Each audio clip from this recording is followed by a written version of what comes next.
This is the Heroes Podcast, a new episode with someone really special today, Jennifer Regular, the Soul Illuminator. How are you? Oh, I'm wonderful. Andrea, it's so wonderful to be here with you.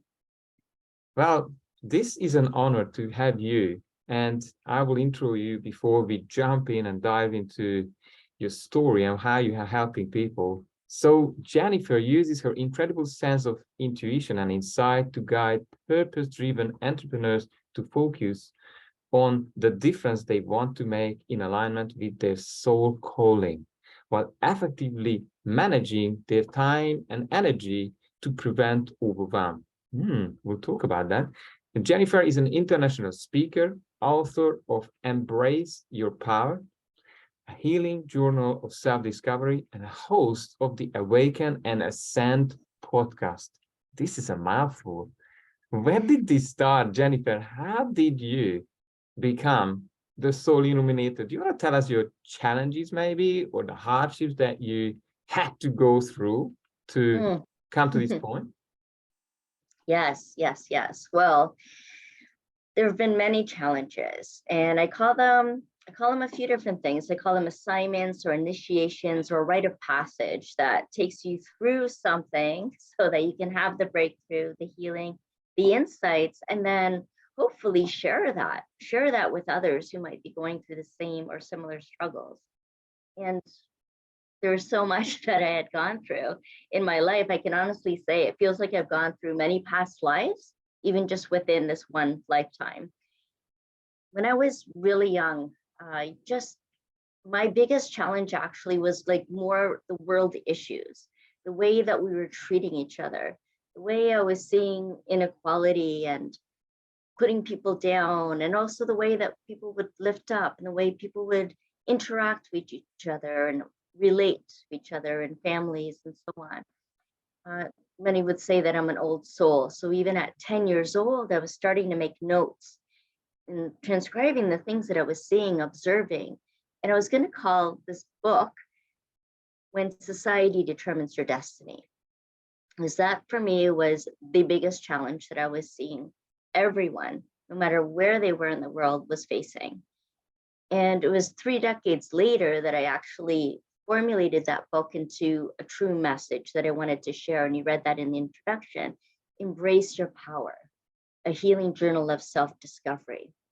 And it really is a healing journey as well to rediscover ourselves, to reclaim our spiritual sovereignty. You know, we hear many times that we are spiritual beings having this human experience.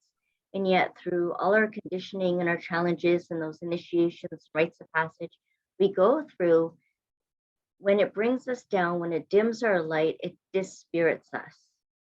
It makes us lose connection with who we truly are and our divinity and our spiritual sovereignty.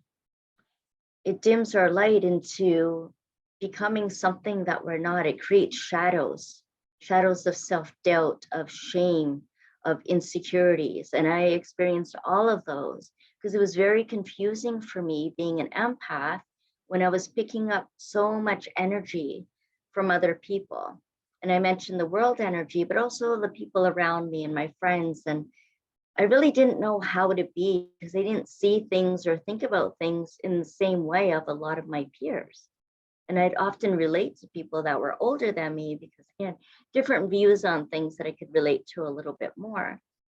And so those were some of the challenges, is in how to self-regulate, how to understand who I was and what I was meant to do, because there's all these messages coming in from society, from culture, from authorities and parents and institutions, you know, schools and different workplaces of what was expected. Structures that were put in place that I always found really restrictive or constricting, and it just didn't feel good. It didn't feel aligned with the kind of service, the upliftment, the empowering that I wanted to offer people.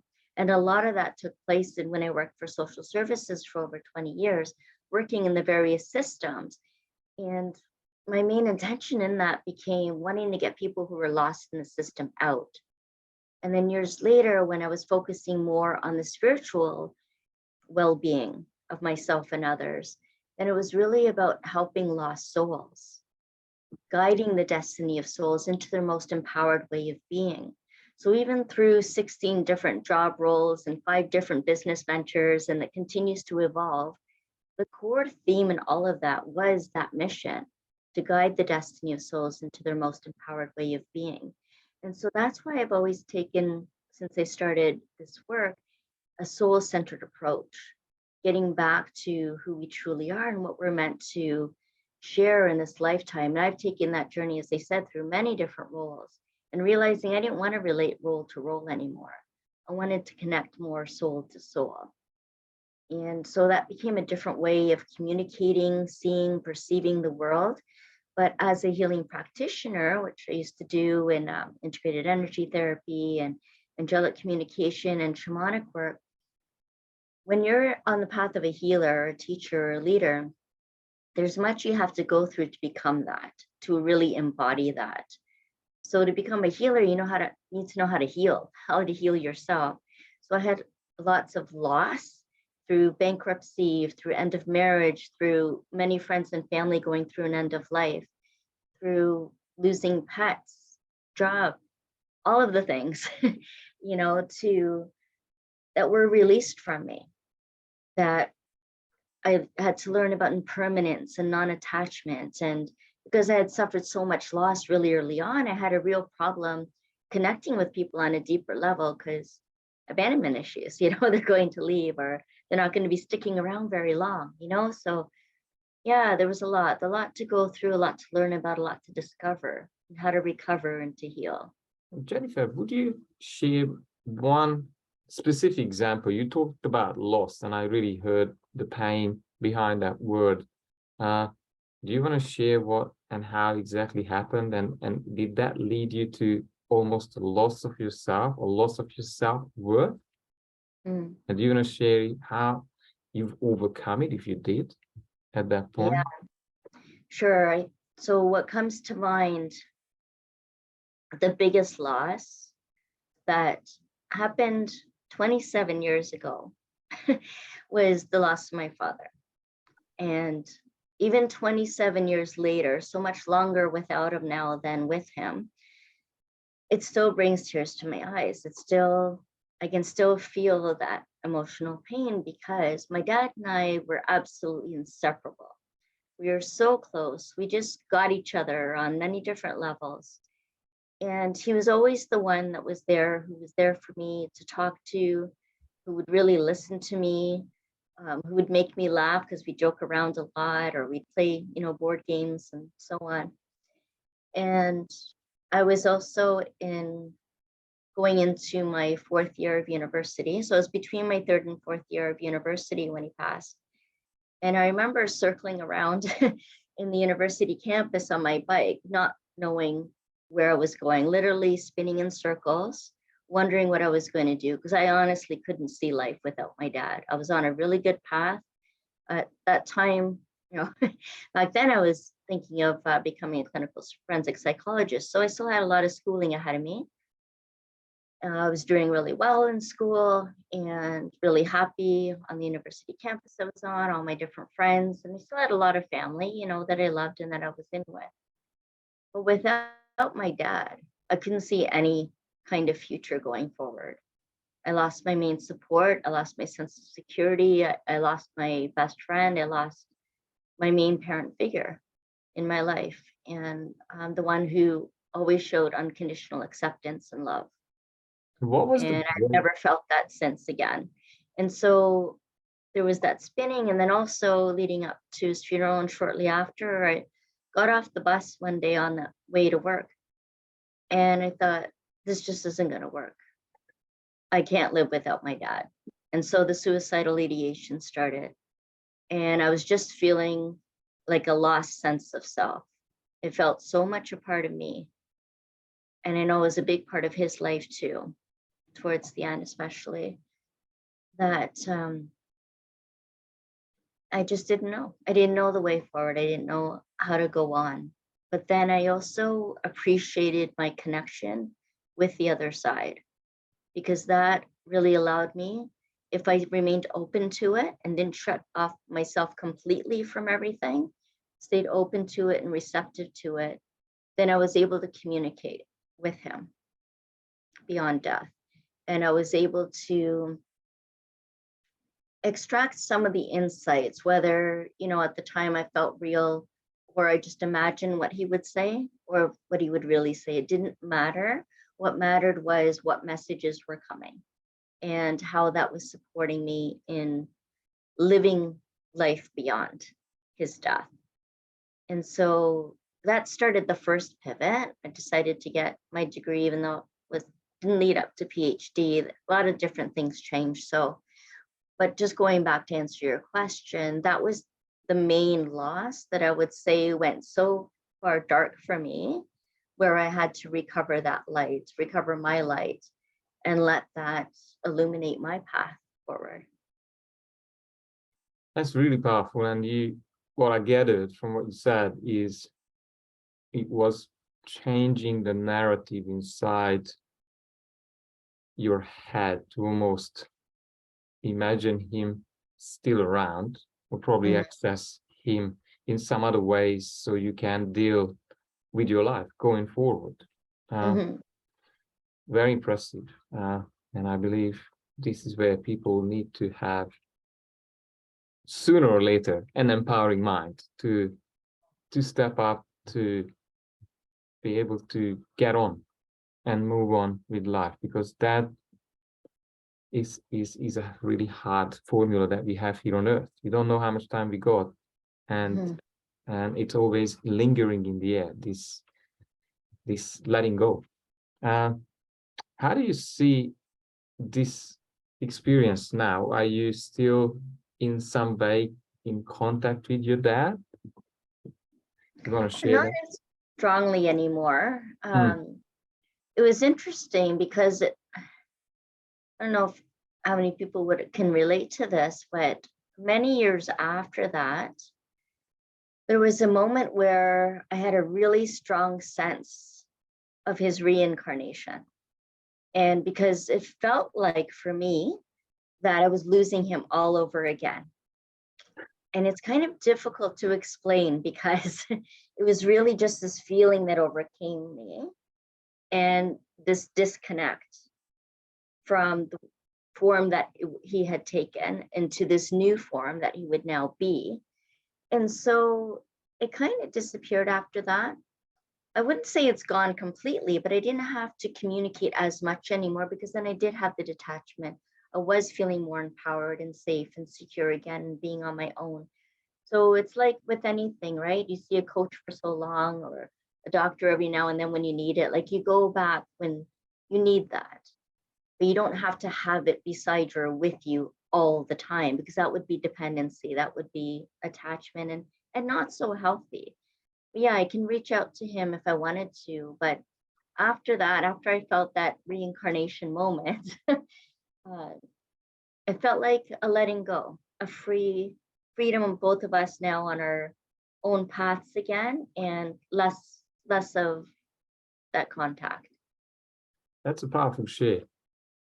And I hope it resonates with some of the people listening, because there are things that are absolutely, I believe, impacting how energy fields and how things are. I have just one thing that came up in my mind. I remember when my dad died, he was absolutely obsessed with his business. And one of the machines, when he was gone, is crashed.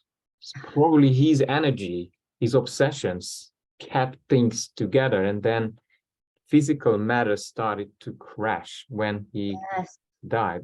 There's so much outside of what we think real.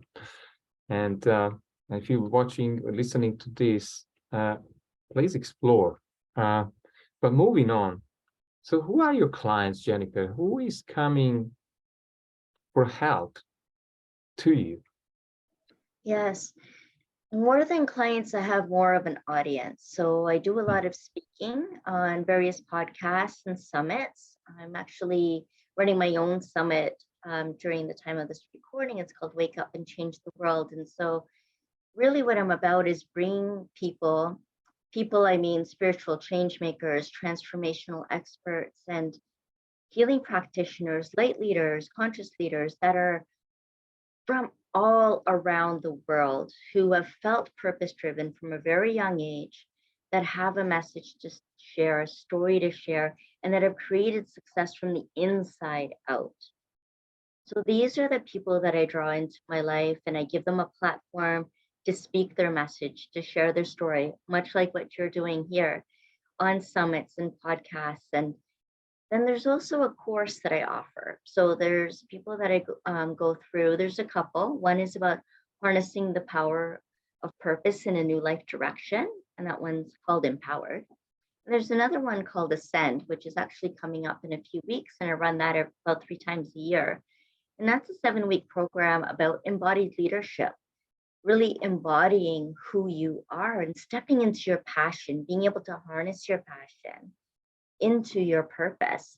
So it's not just, gathering all these skills and abilities, it's taking those, but also coming to recognize your potency, your highest path. The most impact you could possibly have is your potency.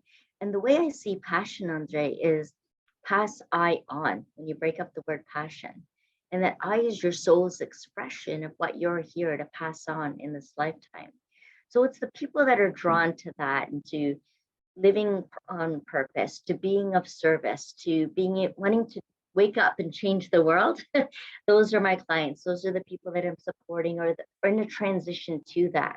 We talked about in the beginning about those initiations, those healing journeys that we go on. And sometimes we're moving out of what we thought was going to be forever, the job, the relationship, the marriage, who we thought we were becoming, into who we are truly meant to be, and finding ourselves where we need to be, doing what I need to be doing. So that incorporates some of the healing work that I've done and also some empowerment work.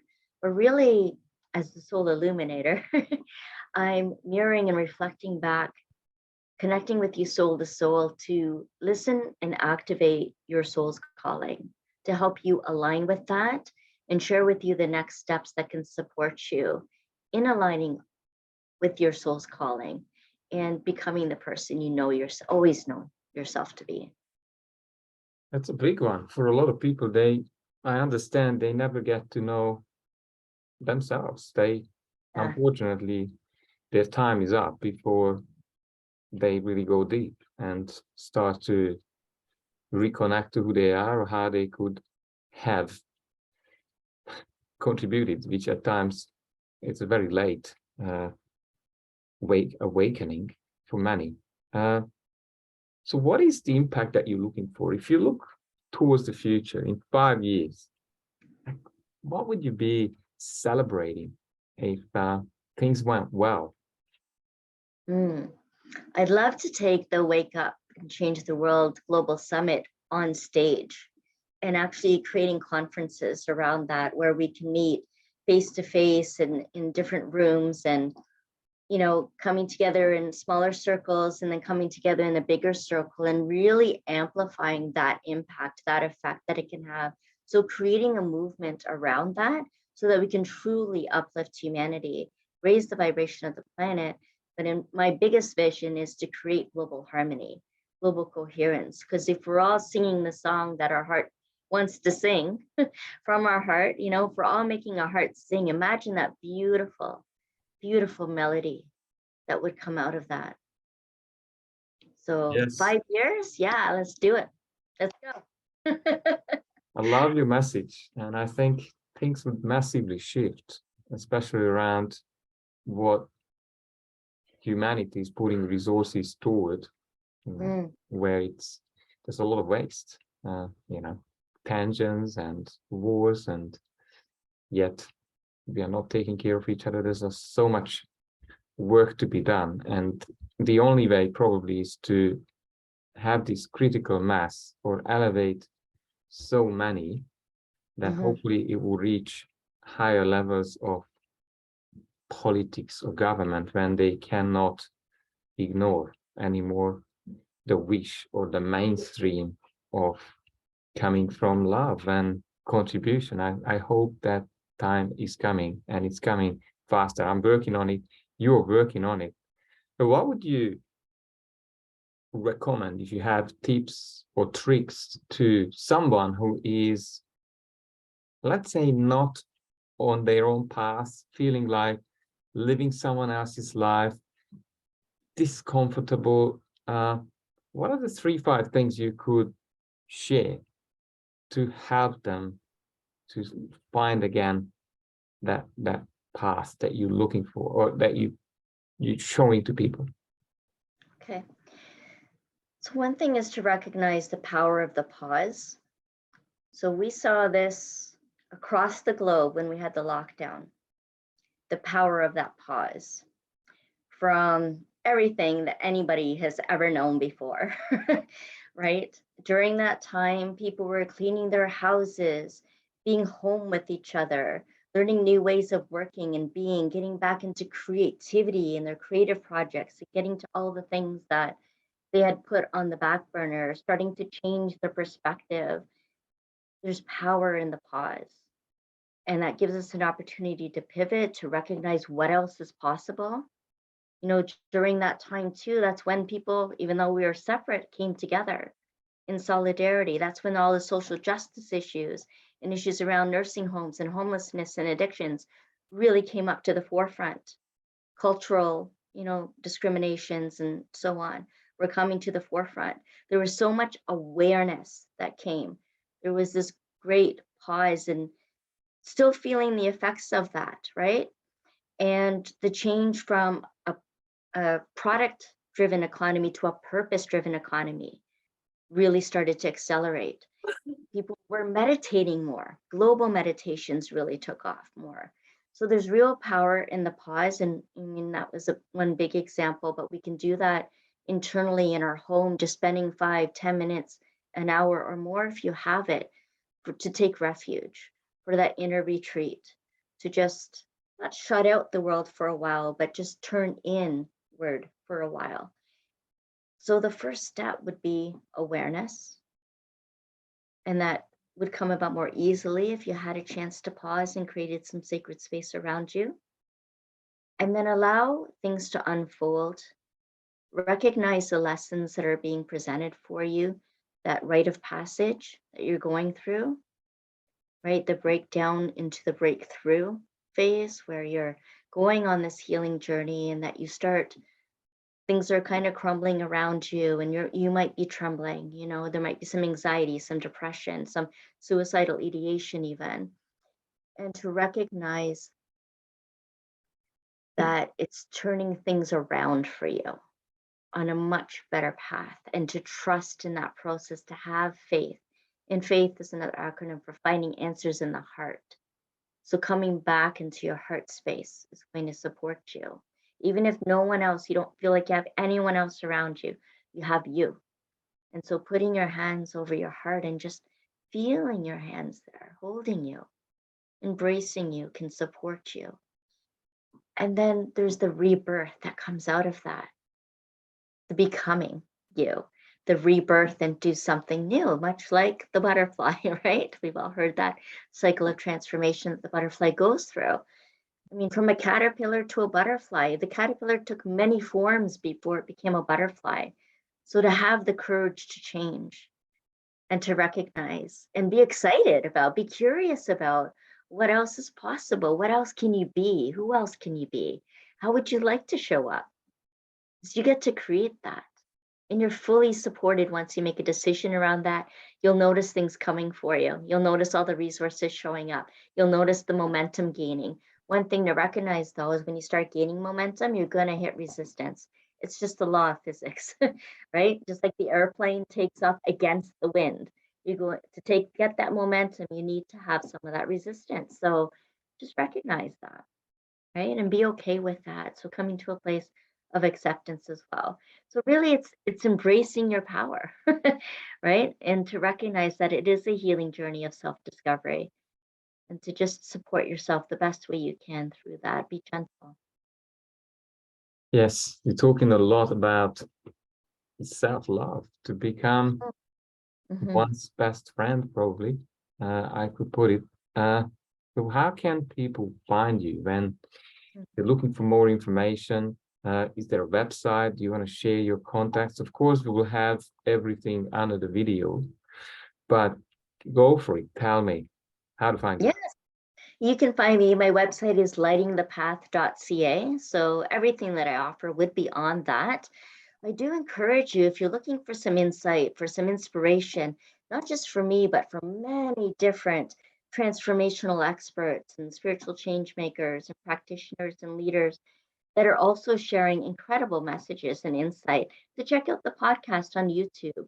It's youtube.com/at Awaken and Ascend. And you'll find a lot of great insight there, all free. It's a wonderful resource. So tap into that too. Wonderful. And is there anything specific that you want to give away to the audience now so they could really have a taste of your greatness, or however you share your knowledge? Absolutely. I'll offer a guide to living your passion and purpose. So, not about finding it because you're already there, but understanding how to live your passion and purpose. So, there's a guide to that I'd like to offer. And if you're finding that's resonating with you, then why not join me? Free 30 minutes on me, call for an inner light activation. So, if you feel like your light's been dimmed, then let's get you lit up. Inner light activation. I love that. Mhm. Never heard anything like that before. Mhm. So what else would you want to share that is so important for people to hear and listen to? I know you have been telling us a lot. What else do you think is so important to hear that we can't finish here before? To lighten up, not take things so seriously. I did that for so many years and so hard on myself.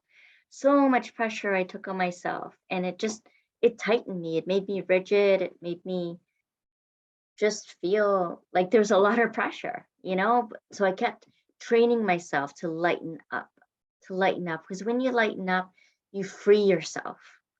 It's so liberating to free yourself. And when you're lit up and you lighten up, then life becomes more enjoyable again. You start seeing through like the eyes of a child, where you go exploring and everything, you see beauty and wonder and everything, and develop a sense of curiosity again.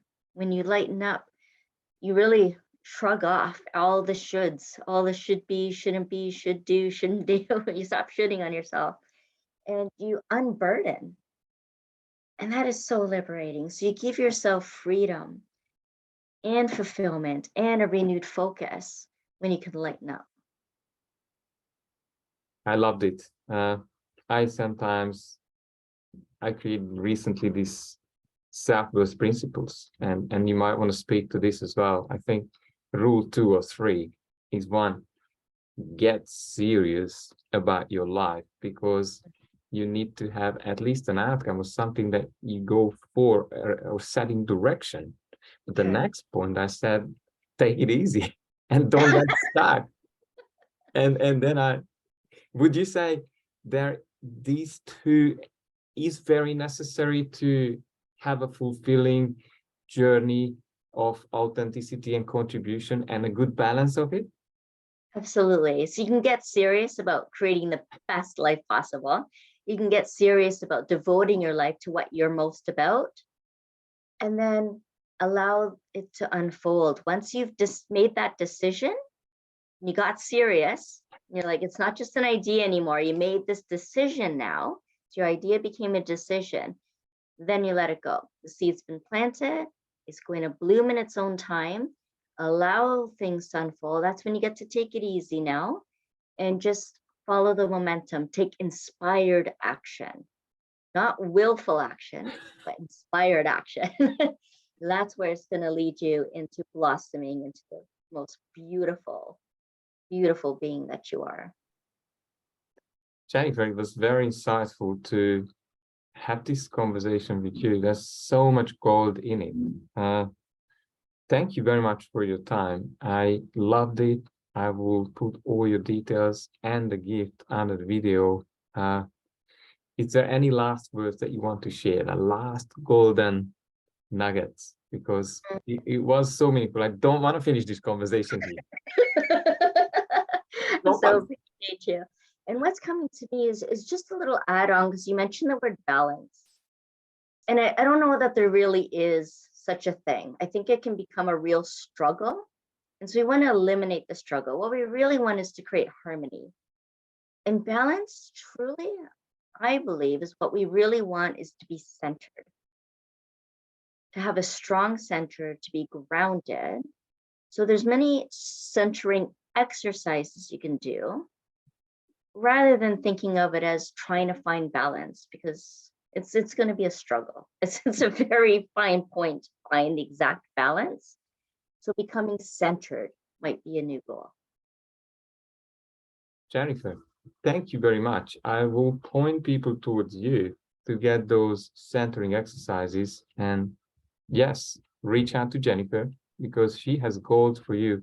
Also, how to center yourself, live in this peaceful place where probably it's about acceptance. Jennifer, thank you very much for your time. It was wonderful to have you on this show. Oh, I so appreciate you. Thank you, Andre. Thanks.